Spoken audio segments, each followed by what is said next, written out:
Good afternoon, everyone. I'm San Francisco Mayor London Breed, and I am joined here today with Commissioner Sean Dury of the California Highway Patrol, Major General Matthew Beavers of the California National Guard, our District Attorney, Brooke Jenkins, our Police Chief, Bill Scott, and President of the Board of Supervisors, Aaron Peskin, as well as a representative on behalf of Sheriff Paul Miyamoto. We are here to talk about the partnership that will be established between the state and our federal law enforcement agencies. Let me begin by expressing my appreciation to Governor Gavin Newsom for answering the call, for taking on this problem head on, and his willingness to be a partner in the work that he knows we need to do. As a former mayor of San Francisco and someone who grew up in this city, he understands the value of partnership and also understands the value of San Francisco as it relates to the entire state. Here locally, we have been doing, I think, an extraordinary job between our police department and our district attorney's office. They have been working hand in hand as partners to help us address the many challenges around public safety, but more specifically, the challenges related to this fentanyl crisis, which includes the large number of people who have died from overdose deaths, as well as the open-air drug dealing, the violence associated with this, and how it's impacted the Tenderloin and Soma communities considerably. Time and time again, we have, reached out for resources to try and get support, and the fact that this is finally happening and it's something that has never happened before will be significant for our city, and will send a strong message to those who are perpetrating these crimes, that are holding communities hostage, that we will do everything we can to work together to make sure that there is accountability. Some of the challenges that have recently been highlighted that you may not be aware of. Just this past Tuesday, the San Francisco Police Department made an arrest of someone with 5 kilos of fentanyl. And just today, our district attorney announced the charges associated with that arrest. And the point I want to make is this is something that was not happening previously. And the fact that our district attorney and our police chief are working hand in hand, and just between January and March, this past quarter, the amount of drugs seized was over 150% from even last quarter, demonstrates to the public that we are doing everything we can. We are making the arrest, we are bringing charges, we are being aggressive as we possibly can to hold people accountable. And I want to appreciate the leadership of our district attorney, Brooke Jenkins, and the leadership of Bill Scott and the teams that they represent, because it does take a village, it does take partnership, and now that partnership is expanding on a statewide level.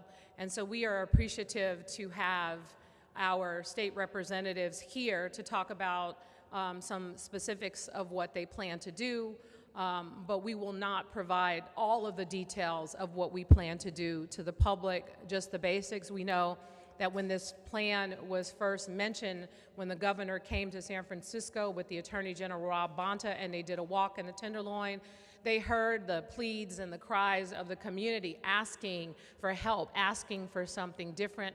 Well, this is something different, and I am looking forward to a real change in our city. You know, separately from what we plan to do around law enforcement, people have consistently tried to say really horrible things about San Francisco and the challenges around safety. And I say, like any other major city, we have our challenges. But there's so many other wonderful things happening in San Francisco right now. Just this morning, I was out at MLK Middle School with kids who were scooting and biking to school, and I was at Fort Mason with a number of high school leaders who all are public school students who are thinking about ways to change the future. All over this city, there are communities coming together for various reasons in loving and enjoying our parks and open space, our public schools. The Warriors will be playing tonight in the championship and concerts and activities, and we just hosted one of the biggest conferences, the RSA conference here. Over 40,000 participants descended upon San Francisco, and many of them had a really great experience. And the point I'm making is, it's time for us to write our own narrative about what San Francisco is, because we live it and breathe it every single day. And part of adding to the value of our amazing city will be the fact that we will continue around our reforms and the work we need to do in the criminal justice world, but there will and there must be accountability associated with that.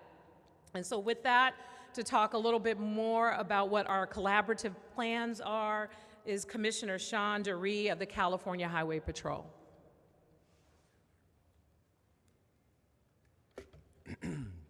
Thank you, Madam Mayor. Good afternoon, everyone. My name is Sean Dury. I'm the Commissioner of the California Highway Patrol. The CHP has a mutual interest in ensuring the safety of California's communities, and we are committed to collaborating with our partners here in San Francisco. Under the direction and leadership of Governor Gavin Newsom and Mayor Breed, state agencies have partnered with city officials, and we have identified specific action items we can take immediately to improve the current issues in San Francisco. Beginning May 1st, next Monday, the CHP will deploy officers to work side by side with San Francisco police officers to enhance public safety within the city with a focus on specified high crime areas. This will be accomplished through three main objectives that the Highway Patrol will be engaged in. First, we'll assist the San Francisco Police Department by increasing uniformed officers in specific areas with the intent to deter and disrupt criminal activity. Second, we'll provide specialized training to SFPD officers to assist those officers in their ability to detect, deter, and prevent drug and alcohol-related crimes. And finally, we will use the Highway Patrol's existing resources from our specialized units to provide investigative support to develop criminal cases that will disrupt illegal narcotics trafficking. The CHP's mission is to provide the highest level of safety, service, and security to the people of California. We are proud to stand with the California National Guard, the California Department of Justice, the San Francisco Police Department, and the San Francisco District Attorney's Office in a collaborative effort to address these public safety issues. I'm now happy to turn it over to Major General Matt Beavers. As the Commissioner noted, I'm Matt Beavers of the Cal Guard, and I think what I want to do up front is dispel a lot of rumors that the California National Guard's presence in this is not going to be boots on the ground in San Francisco. The support that we're going to provide really consists of very talented and dedicated soldiers and airmen that do essentially criminal analyst work.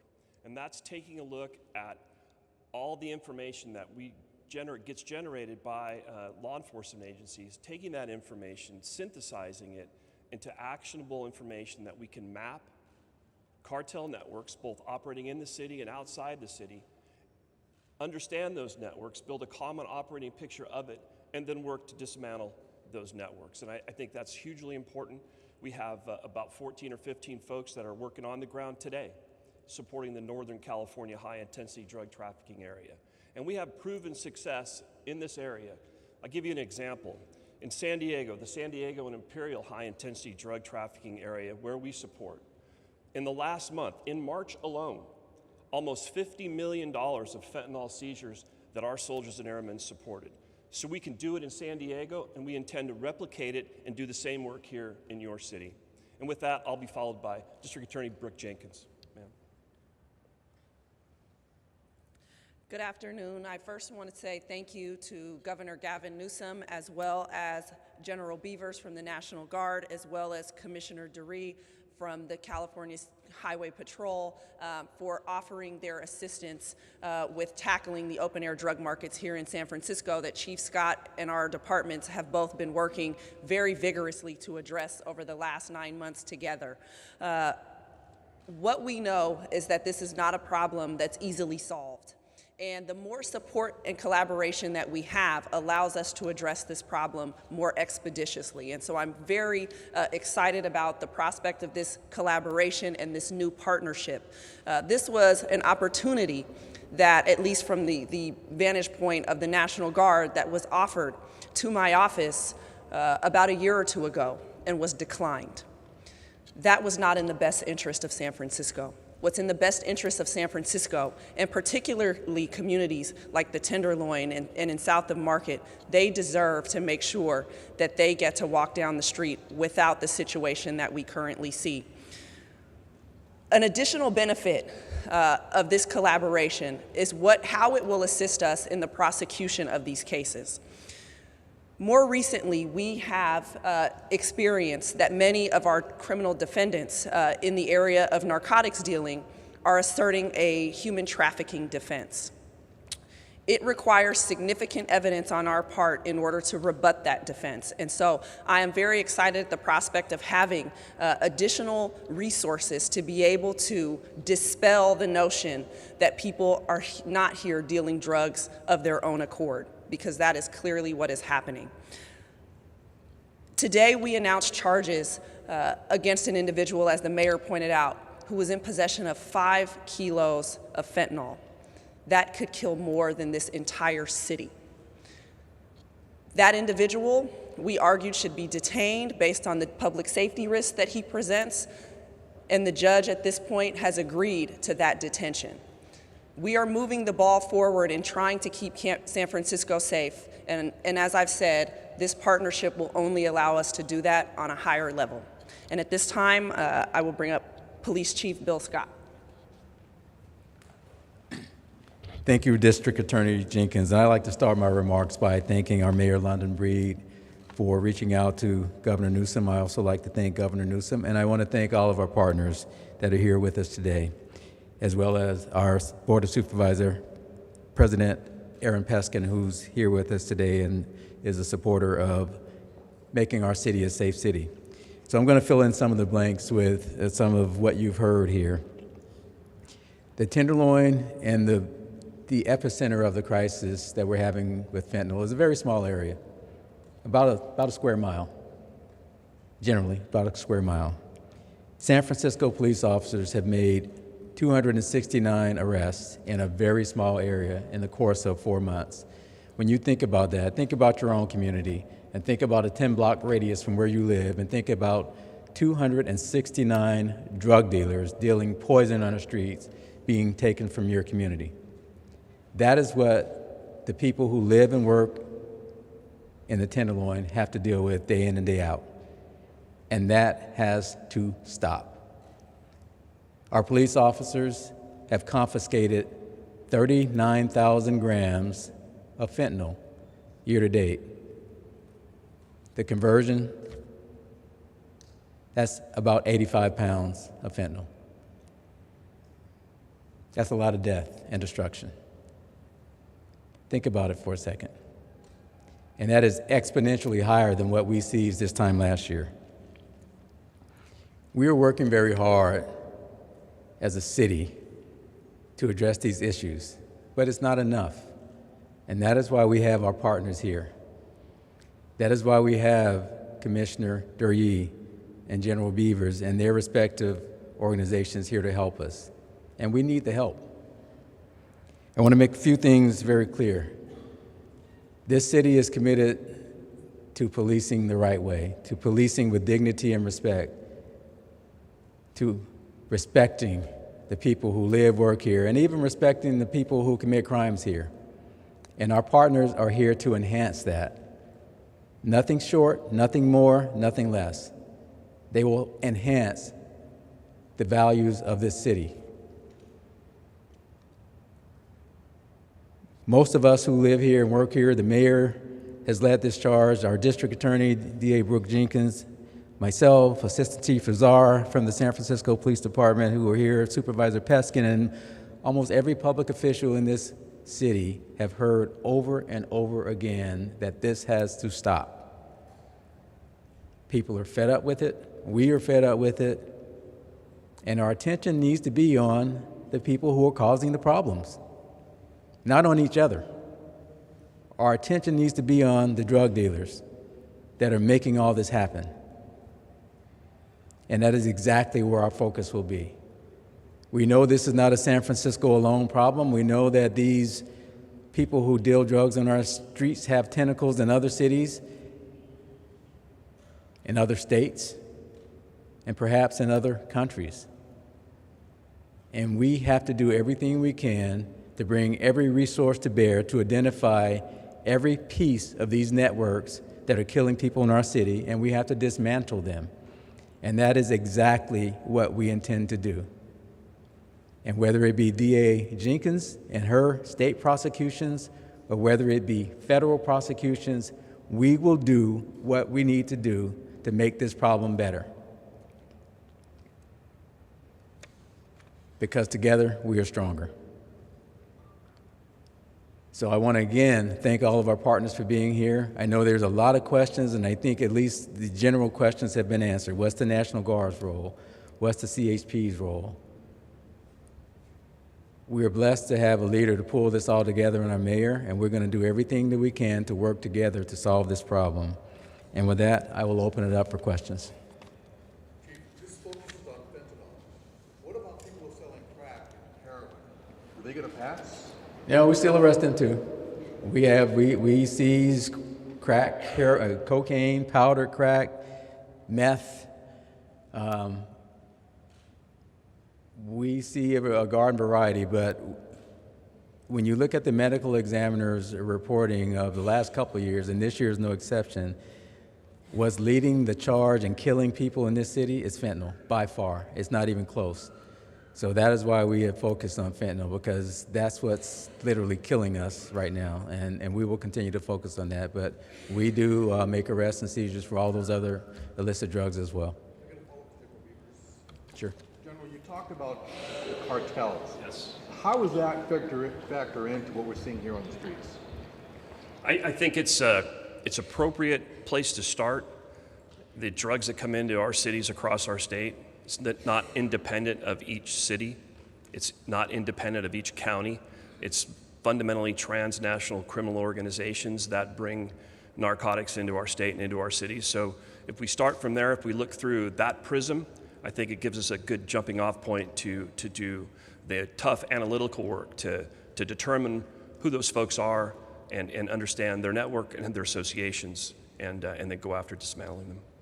Thank you.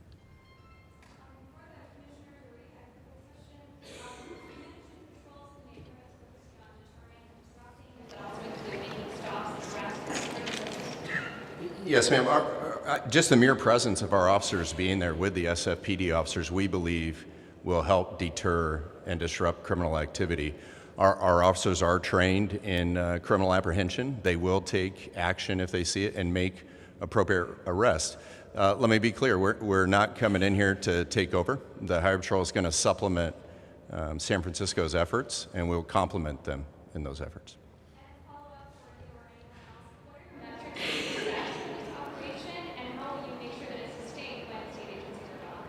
Yeah, that's a fair question, and I think we're early in this. We're having discussions on how we will measure the success of it, and those are things that we'll establish in the days to come.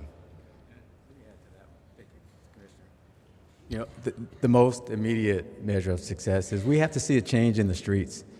I mean, you've heard Mayor Breed say that. You've heard me say it. We have to see a change in the streets. When people can't, I was out there last night, 10 o'clock last night. There were people visiting our city from lands far away that for a short second before our officers cleared it could not even walk down the sidewalks. You know, that has to change. Arrest statistics tell a story, and we will keep reporting those statistics because it's of public interest and people want to see that we're working and that we're doing something about the problem. But if I came in here and told you that, I told you 269, if I told you 1,000 and you walked out of this building and you still saw drug dealing on the streets, that would probably not matter to you.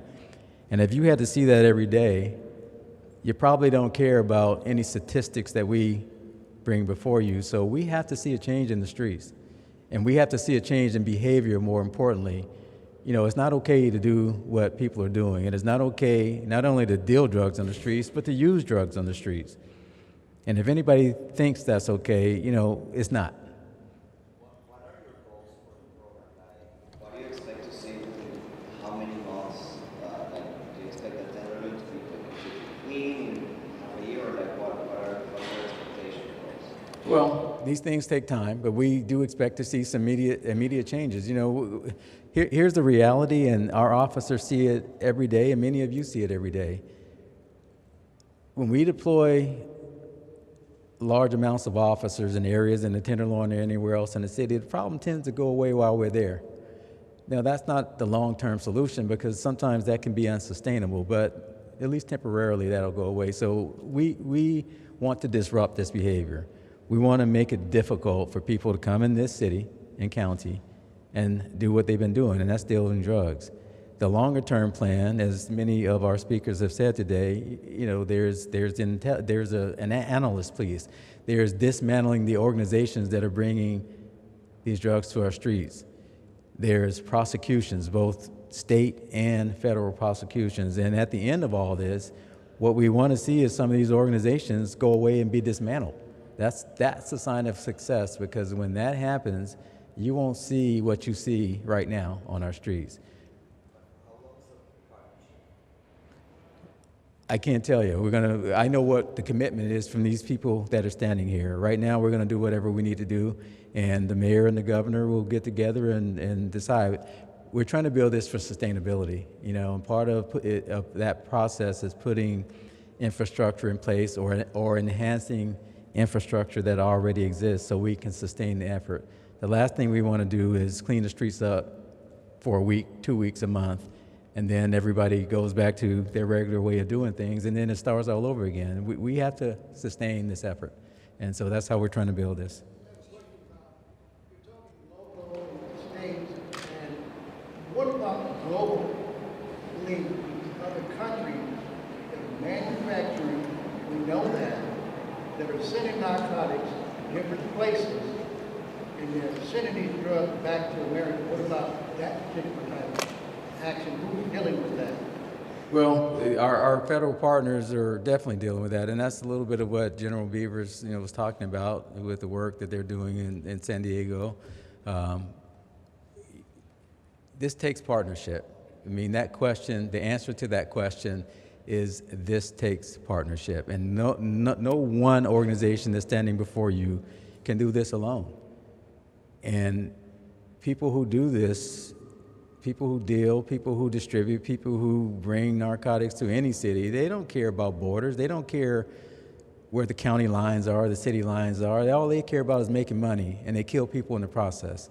And if we aren't smart enough to join together, to fight this together, then shame on us. And I applaud the mayor for asking for this help, and I applaud all of our partners for willing to say, hey, we're going to help, because we're all impacted by this. Thank you. Yours is just logistical. How many CHP officers are you and National Guard are there, officers? Well, I can have Commissioner DeRee and General Beavers answer their parts of the question, and then you had something for me. For the safety of the officers and just the integrity of the operation, I won't disclose exactly how many. I can tell you they're all coming out of our San Francisco area. The CHP has about 75 uniformed officers assigned to the San Francisco area. In June, we have an academy graduation scheduled to graduate, and I plan on sending an additional 9 officers, so it'll bring us up to 84. I will tell you this, the officers that volunteered to come in and work alongside SFPD officers all volunteered for it. They're all from San Francisco. They love the community. They want to be there and serve the community. And so I think that's an important aspect from our viewpoint.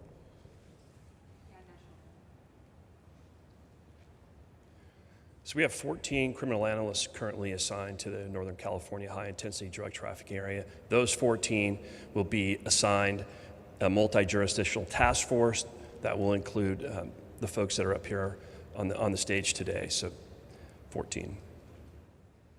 Mayor, for those, I know the chief addressed this, but for those who have some concerns about this, what do you say to make sure that this is not leading to another war on drugs? Well, I have more concerns about the number of people who are dying from drug overdoses. I have more concerns about the families and the people who are struggling in these various neighborhoods that are overrun by drug dealers who sadly have increasingly become violent and fight over territory and a number of other things. So as far as I'm concerned, my plan is part of what's been missing, because this city has been extremely generous with regards to social services. In fact, when you look at our city's budget, the amount of money that we spend for nonprofits and organizations to help with treatment, to help with second chances and support and resources are mostly in the Tenderloin, Soma communities, and that will not change. We will continue to invest heavily in providing opportunities for people and second chances and all of those things, which is different from what was happening in the 80s. There were hardly any alternatives, or no one didn't even really seem to care about that. Everything was about arrest, lock people up, and in fact, this is different. This is program services, second chances, opportunities, but also accountability. And what's been missing has been accountability, and that's what this is all about. I do want to also mention that measuring of success includes reducing the number of drug overdose deaths in this city, which we had seen a decline at one point, and we're starting to see a spike and an increase. And so we want to make sure that we are saving lives in the process of the work that we're doing here in our city. We've seen various initiatives in the past, every 5 years or so. There was the federal initiative, Tenderloin, Operation Safe Schools, and really we've only seen this problem become worse and worse. Do you feel like this initiative is going to have different results than those previous failures have, and what specifically? Well, I hope it does. And I think that, just recently, you recall when we declared a state of emergency in the Tenderloin, and we set up a linkage center, which was supposed to be the place where we not only help people, but also officers had an alternative place to take those struggling with addiction. And it didn't quite work out that way for a number of reasons, including our challenges around capacity with our police department. But ultimately, we can't just sit back and throw our hands up. We need to be innovative. We need to do everything we can to provide all of the resources so that we have the capacity to handle a problem of this magnitude. And as I said earlier, you see that the arrests have gone up considerably from the police department in terms of drug arrests, not just for fentanyl, but just this past weekend, methamphetamine. And you also see the DA continuing time and time again to charge people in these many, many cases. So we're going to continue to do all we can, but this partnership is going to hopefully make a significant difference. I think I want the streets to be safe. I know we all want the streets to be safe, and part of that includes all of the great programs we're doing, but there has to be accountability attached to this, and I think this capacity is going to help us get to a better place. All right, thank you very much.